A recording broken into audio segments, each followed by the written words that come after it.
breaking down every game, every day in Major League Baseball. This is the Baseball Betting Show. Here is your host, Greg Peterson. A warmer feather hello, welcome to lovely Las Vegas for the Baseball Betting Show with myself, Greg Peterson, now part of the VSiN Family Podcast. We've got a great podcast for you.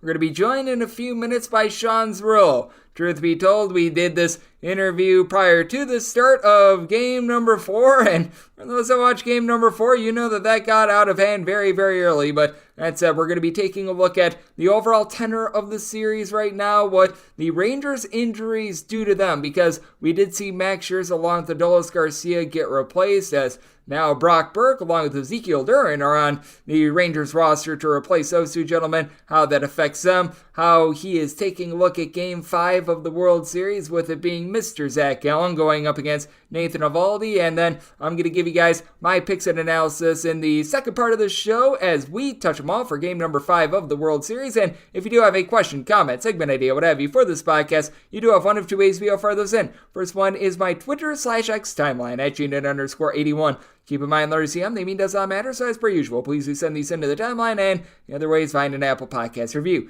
If you rate this podcast 5 stars, it is very much appreciated. From there, you are able to fire in whatever you'd like to hear on this podcast via that 5-star review, and this is a game that got completely out of hand very, very early in the World Series. So let's take a look at how we got a very lopsided result, and how the Rangers are now leading in the World Series by a count of 3-1. Games from yesterday is Greg buzzing about. Here is the rowdy recap. Now, I am doing this in the bottom of the 6th inning with the Arizona Diamondbacks threatening just a tad, and they just grounded into a double play, so they are no longer threatening just a tad, as after 6 innings, the Rangers are up by a count of 10-1. I have to pre-record this a little bit because the Greg Peterson experience that is from midnight to 3 Eastern Time, 9 to midnight Pacific, but this is a game that won over the total, and the Rangers are currently up by a count of 10-1. They got 5 very solid innings out of Andrew Heaney giving up 1 run. Right now, Dane Dunning is out there, and you got to figure that he's going to go for multiple innings. As for the Rangers,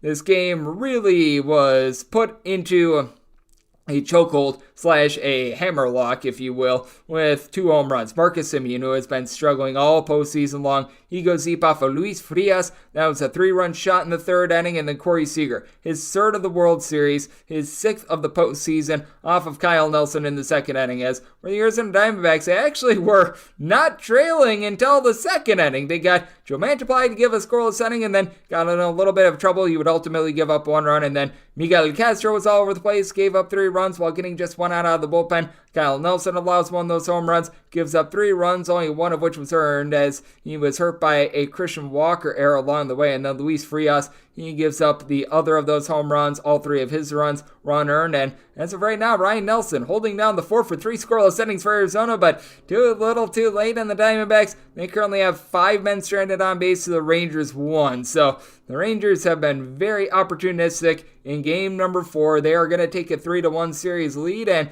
that means that overs are now leading in the postseason. 19 overs, 18 unders, and 3 pushes. We have seen road teams just continue to absolutely dominate, as road teams 25-15 on the money line here in the postseason, and most places close as the Diamondbacks being a favorite, and that would bring underdogs to 25-14 on the money line, with 1 game being a relative pick'em. So that's what we're getting in the World Series right now, and that's how the Texas Rangers are currently up by a commanding 3-1 with regards to the World Series, and a man that is in great command with giving out great baseball picks, a man that does an amazing job being able to take a look at this fine sport. That would be our good friend Sean Zerillo of Action Network. His projections with regards to both baseball and UFC. As we know, baseball coming to an end in the next few days, but Sean keeps himself busy year-round, much like he does an amazing job with baseball. He also does a terrific job with the UFC as well over there at Action Network, and you're able to follow Sean on Twitter/X at his first and last name, Sean Zerillo. That last name is spelled Zerillo, and keep in mind, it's Sean on Sean, because you've got a couple spellings for Sean, and it's always great to have you aboard. Thank you. Yeah, thank you for having me, Greg. You also have Sean Figgins, Chone. It is Sean, not like Sean Figgins, or not Shawn like Sean Green, but yeah, the normal spelling as far as I'm concerned. but not the phonetic spelling. It's the one that I'm most used to as well, and it's been great to be able to get you aboard all season long. And we are doing this behind the curtain before game number 4 was able to wrap up, but fortunately this is one of these rare games where we know what we're getting with regards to the starters. We know that it's going to be Zach Allen going for the Arizona Diamondbacks. We know that's going to be Nathan Eovaldi going for the Rangers, unless if we see a repeat of 2018. We have seen Nathan Eovaldi pitch in super duper long relief. I am not expecting that to happen in this game, but how do you view this game number 5? Because if you look at how these two starters performed in game number 1, you saw Nathan Eovaldi have his struggles in that game number 1, and if it wasn't for Corey Seager's 9th inning home run, Zach Allen gets a win in that one. Yeah, I bet on Arizona and the under in game 1. I bet on the under too early. It moved up. I believe it opened at 8.5, moved down to 8. I think I bet it at 8 at plus money. Ended up moving back up to 8.5 by close. Obviously, both of those numbers lost in the 9th inning, but I was also on Arizona. So I anticipate that I will be on Arizona in game 5. It's a bit more difficult. I'm going to handicap the full game line, with the bullpen game slated for game 4, right? That both teams had 2 days off headed into game 1. So slightly different situation in terms of figuring out exactly where you want to line that game. But I made Arizona plus 133 on the road in game 1. And if you're flipping that around to a home park, 7-8% for home field advantage. So plus 133, we'll just do the odds right here. Plus 133 is about 43%. So flipping home field, you would expect to have them between even money and minus 110 in terms of a projection. Now, the way the market settled for the game 1 price, Texas closed about minus 150. And you would anticipate if you were to move the same starters, everything being the same, moving from being Texas at home to Arizona at home, that line should probably be closer to Texas minus 110. So we'll see how the bullpen shake out, how teams, play it. If Arizona falls behind early in terms of game 4, if Arizona falls behind early, I think they're just going to stick with the plan and use basically every arm in that bullpen to try to win this game, because you can't fall behind 3-1. But if Texas falls behind early in game 4, there's a chance they may just let Andrew Heaney eat it. I think the Adolis Garcia injury certainly skews things as well. That's certainly going to adjust the pricing for game 5 as well. But if you were to just take the exact same game from game 1, translating it to a different park for game 5, Texas, I would expect to be about minus 110 after the Garcia injury, assuming he's not going to play. I'm assuming you might get even money on Texas, and this is probably just going to be a pick-em in the betting market, maybe when it opens. But I'm hoping I can get plus 110, plus 105, maybe even money on the Diamondbacks in game 5. As I said, I bet them in game 1. I thought the line was a little bit overinflated their way, and I'm hoping it's still just overinflated their way in game 5. Yep, and to your point, literally 5 minutes before we came on this podcast, Adolis Garcia got taken off the roster. He has been replaced by Ezekiel Duran, who, he's a capable bat, but I think we can both agree that's a big power downgrade for a Texas Rangers team in which one of their best attributes is their power. Absolutely. And, we've seen teams over the past 5 years win postseason games at 83, 84% clip when they out-homer their opponents. It does sort of even the power discrepancy between these two teams, on top of the fact that Max Scherzer is now a mystery for game 7. So Arizona, to me, has the better bullpen, not only in terms of just the better bullpen in a vacuum, but also the better bullpen in terms of the matchups. Texas's bullpen, when you look into the splits with guys like Chapman, obviously a lefty, but even Josh Sborz has reverse splits. They're a more functional bullpen against lefties than they are against righties. And I've been waiting for them to melt down all series, essentially. I anticipate that it's going to come at some point. They've been vastly overachieving in the playoffs as a bullpen. They have about a 6.5%, 7% strikeout minus walk rate. They're routinely walking guys to lead off innings and then getting double plays to bail out of it. So at some point, one of those hits is going to come after back-to-back walks to lead off an inning. Hopefully the Diamondbacks can get to their bullpen in game 4. But I think over the remainder of their series, that matchup thing where they have the arms to shut down Carroll with their high leverage relievers, but I don't really think against the Diamondbacks righty-heavy lineup, it's the best matchup for Texas. So if this series extends and Max Scherzer is a huge question mark for game 7, maybe he gets replaced off the roster as well. He actually just has been replaced by Brock Burke. He has been replaced too. Yeah, so we literally started this podcast right as all this news is happening. I would anticipate they'll try to save Gray for game 7 then, if they can. But, it just makes the pitching matchup relatively even, if not tilt towards Arizona without Foxman pitching. I've had to upgrade Fott substantially, and I think he's an ace headed into 2024. I'd want Fott in all fantasy leagues, just absolutely everywhere. I think Fada's a lead. The way he was able to get through that Rangers lineup kind of impressed me. I thought he was going to walk guys and have trouble getting chases, but he really didn't. Yeah, with Brandon Pfaadt, I've had to make a massive upgrade to him as well as joining me on the show. We do have Sean Zerillo. He does amazing work over at Action Network. And with regards to the series, I do think that it is pretty earth-shattering, the fact that we've got both Max Scherzer and Adolis Garcia, we just explained, out of the fold. And I still do think that the Diamondbacks are up against it a little bit. No doubt about it. If they don't win game number 4, then it's really a case where even with all these injuries, they are certainly looking like a team that's going to be really up against it. But that said, I do think that it is very big that now you see out of the fold. Now with Max Scherzer being out, being replaced by Brock Burke, that means that with regards to the Texas Rangers, they are really going to need to piecemeal things together if they do make it to a game number 7. And though they are going to have home field advantage, we have seen the Texas Rangers actually be substantially better on the road than they have been at home this offseason and this postseason. And I do think that it just causes in general for a little bit more even series with the news that broke on Tuesday. It was about a 3% adjustment for me. I had pulled both guys off the roster after what I had seen. You know, it's a bit of a gamble, right? When you don't know, but as handicappers, sometimes we have to take the information we have available to us. And I spent an entire summer not just collecting data on defensive players and, not handicapping, but highlighting information in box scores that is more detailed, working for a company called Sports Info Solutions that supplies a lot of advanced data to all of the websites that people use, like Fangraphs and ESPN.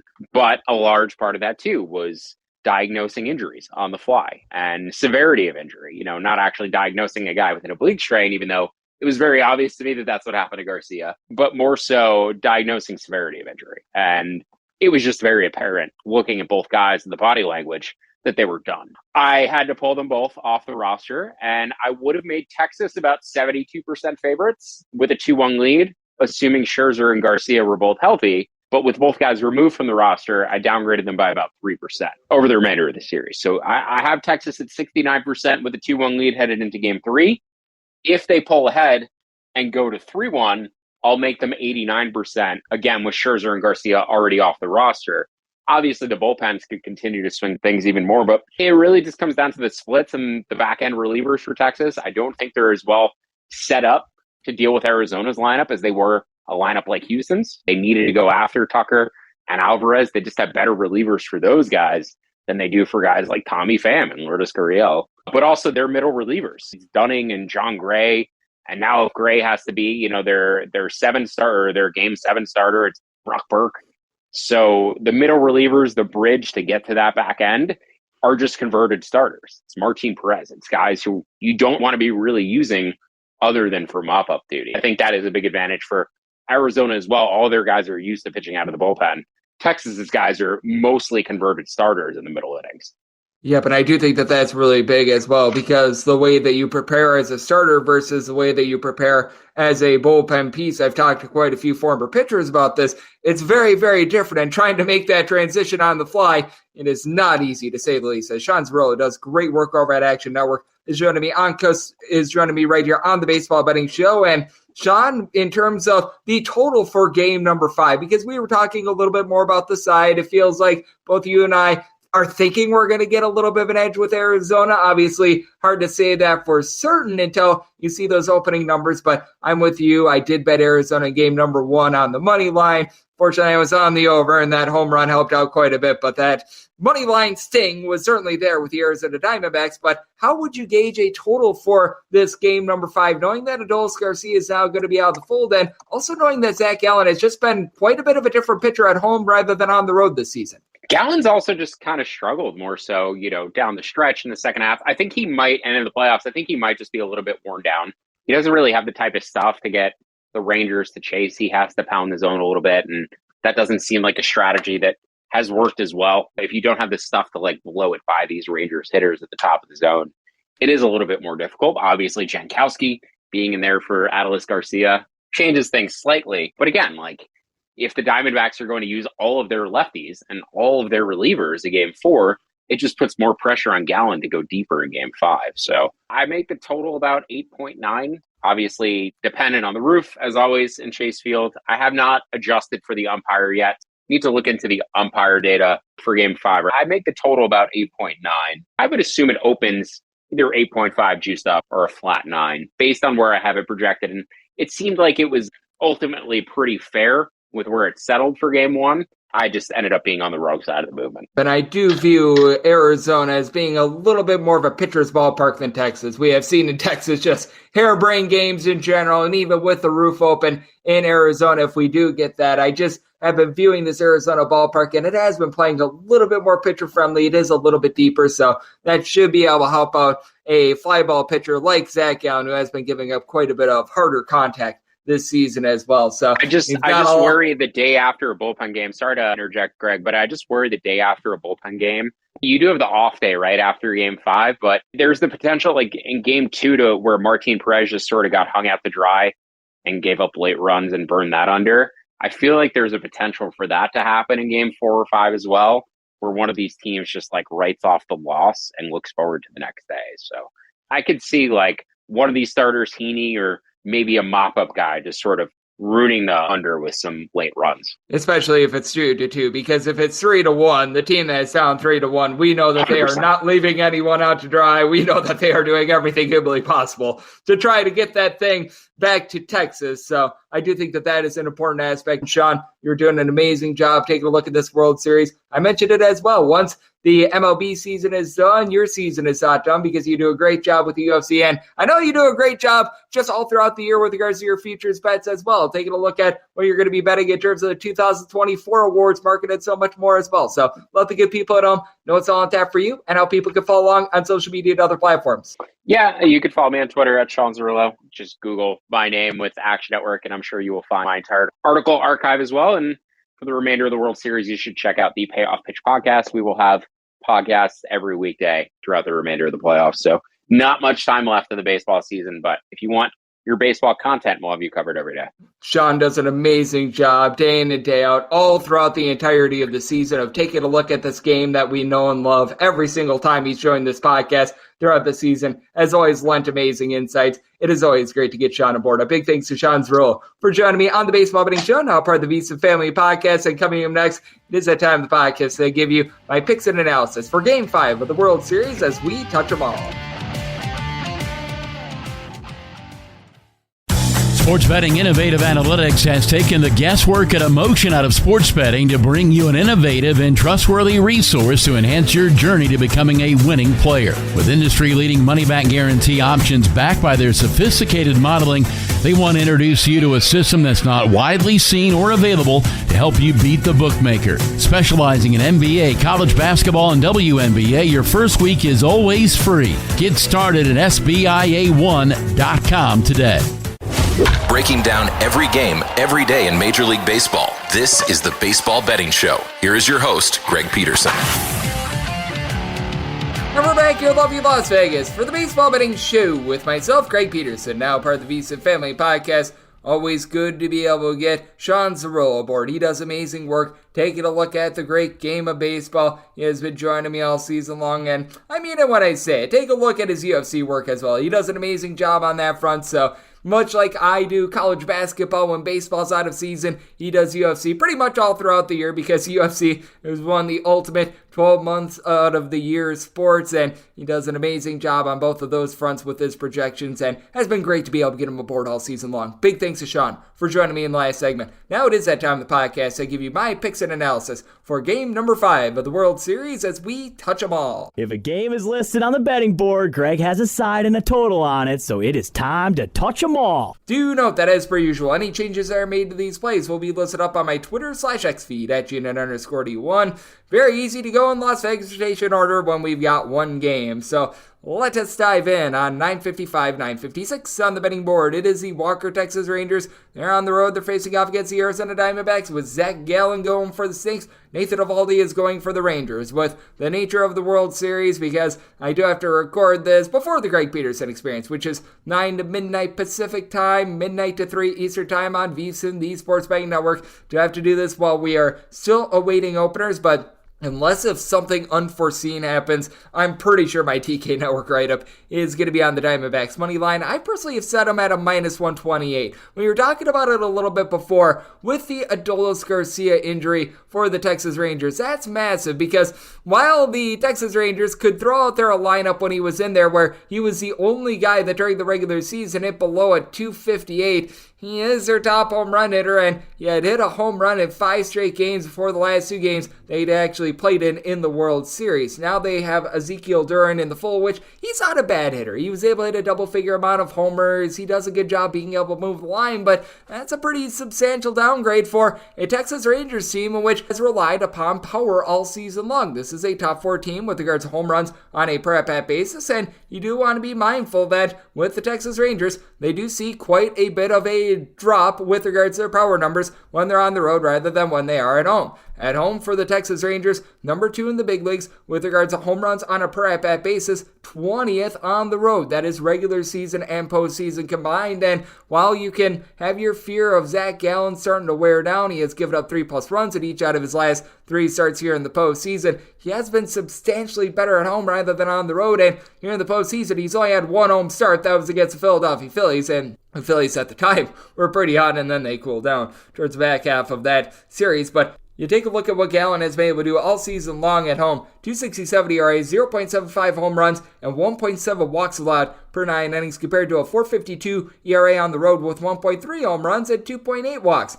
allowed per 9 innings. Meanwhile, got someone named Nathan Eovaldi that if you want to date it back to September 1st across his last 11 starts, he has a 5.82 ERA with just under 1.8 home runs allowed per 9 innings, and he has given up at least 3 runs in 7 out of his last 10 starts. No doubt about it. He's pitched much better here in October than he did in September when he had the north of 9 ERA. In October, it's been more of a 3.52 ERA, but you have to wonder if he's wearing down a little bit as well because he was dealing with an injury towards back half of the season as well, and both of these teams had to exhaust so many bullpen pieces in that game number 4, but you really do give the leg up to the Arizona Diamondbacks with this aspect as well. With the Arizona Diamondbacks, you date it back to September 1st, and this has been a top 5 bullpen with regards to ERA. 2.48 ERA, 0.9 home runs per 9 innings allowed. As a matter of fact, that's number 3 in the big leagues, while the Rangers bullpen in this exact same time span, going into game number 4, by the way, 4.65 ERA, 1.4 home runs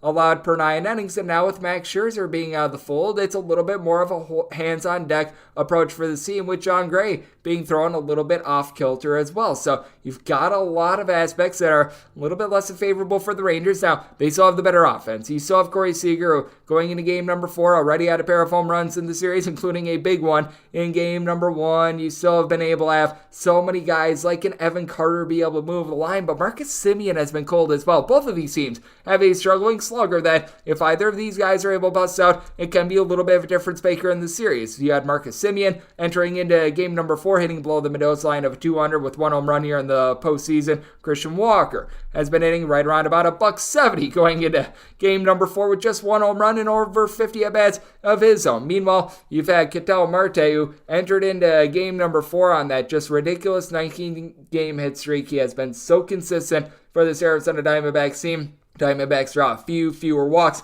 than the Texas Rangers, but they make do for it with the fact that they are a top 3 team in the big leagues with regards to stolen bases, so that's pretty massive. Now with the Diamondbacks, they are a little bit more of a swing and miss team here in the postseason. They've been averaging about 9 strikeouts per game, so that is something that has you a little bit fearful with them. But the bottom of the full with Alek Thomas entering into game number 4 with 4 home runs, Geraldo Perdomo, Emmanuel Rivera, along with Thomas, who I just mentioned. These guys being able to do a nice job moving the line with Perdomo and Rivera both hitting above a 285. That's massive for this team because with the Rangers, I was mentioning it, 1 through 9, you really don't get a break with this lineup, even without having Ezekiel Duran in the fold. You've had guys like Jonah Heim and company be able to step up. Nathaniel Lowe, I think that he's due to be able to bust out, entered into game number 4, hitting right around the Mendoza line of 200 along with Leody Taveras here in the postseason. But you know that those 2 guys are very solid hitters, and you've been able to get 3 home runs this postseason out of Josh Young as well. Has done a pretty solid job hitting about a 285. So